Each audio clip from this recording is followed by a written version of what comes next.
Scheduled suicide. Will the mental health crisis and right-to-die activism lead to an epidemic of euthanasia? Here's the point.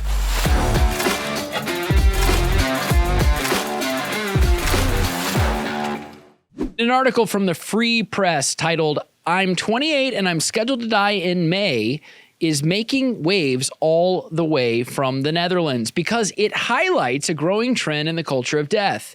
Just take the mental health crisis of today, pair it with the Western culture's understanding of life, and we may have a new suicide contagion on our hands.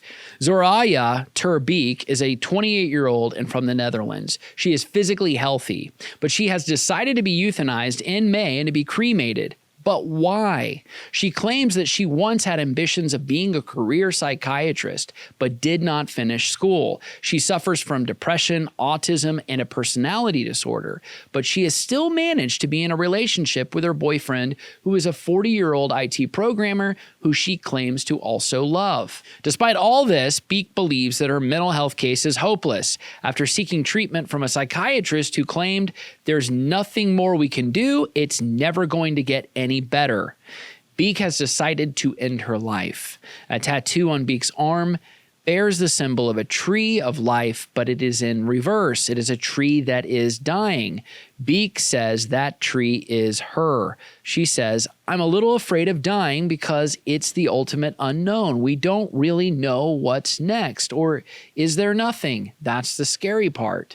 Once dead, Beek has no plan for a funeral or a eulogy. Her story is a bizarre case, but it is a new centerpiece for a growing trend in the West of people advocating for the end of life, the right to die, rather than living with the misery of depression and various mental health disorders.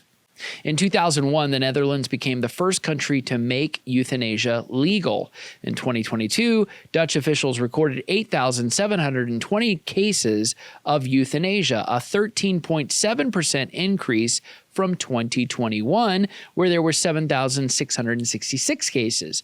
Euthanasia made up 5% of all deaths in the Netherlands in 2022. Similarly, Canada had euthanasia as the fifth leading cause of death in 2022 due to its legalization in 2021, which expanded assisted suicide to include mental health disorders. As a result, over 13,241 people died in 2022 under Canada's Medical Assistance in Dying program. What about the United States? Euthanasia is illegal in most states throughout the country, but physician-assisted suicide or medical aid in dying is legal in 10 states and in the District of Columbia. But a Gallup poll in 2018 said that 72% of Americans are in support of laws that allow patients to seek the assistance of a physician in order to end their life. In short, Zoraya Beek of the Netherlands is not alone. Many in the United States today agree with how she thinks about life and death. Many have reacted to the story, including Jordan Peterson, who posted to X, "Next we romanticize suicide, then it becomes a contagion of death administered by the state." This should challenge Christians in how we think about life and the culture of death. And here's the point. As Christians, we worship a God who not only created us, but created us for his glory. We must recognize that from birth, every man and woman created in the image of God also belongs to God. As Christians, we also recognize a double responsibility, not only from creation, but Christ, who has purchased and redeemed us by his blood on the cross.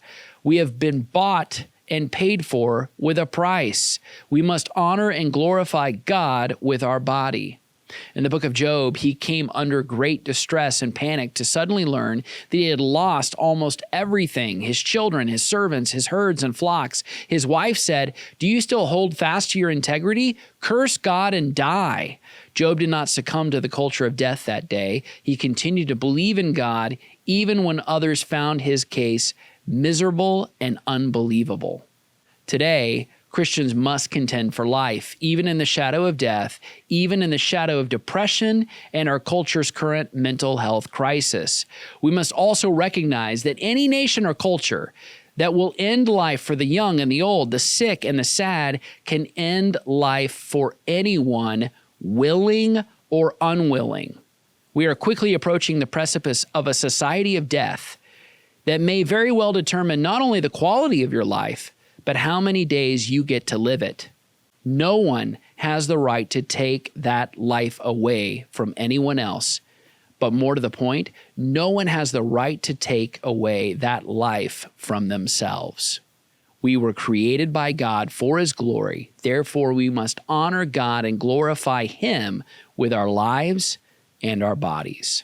Hey, did you find this helpful? I hope you did. Please like and subscribe, share with a friend, and also go to standingforfreedom.com where you can find more content, articles, podcasts, and our Theology of Politics series, all at standingforfreedom.com.